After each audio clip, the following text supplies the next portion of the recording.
Sebuah serangan presisi menggunakan drone Lancet milik Rusia berhasil menghantam posisi operator drone berat Ukraina yang dikenal dengan nama Baba Yaga.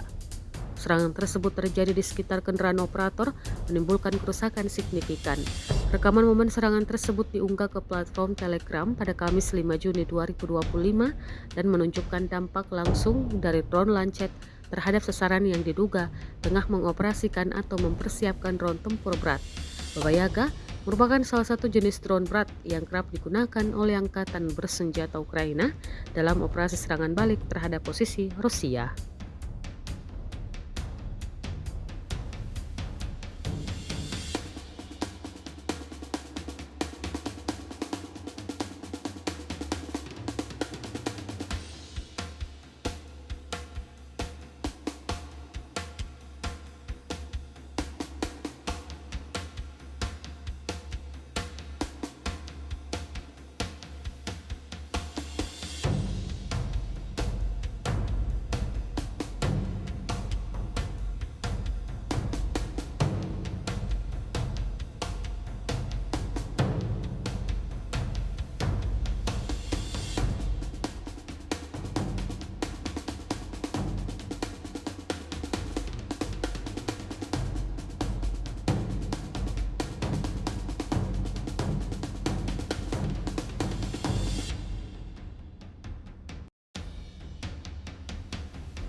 Download Tribun X sekarang, menghadirkan lokal menjadi Indonesia.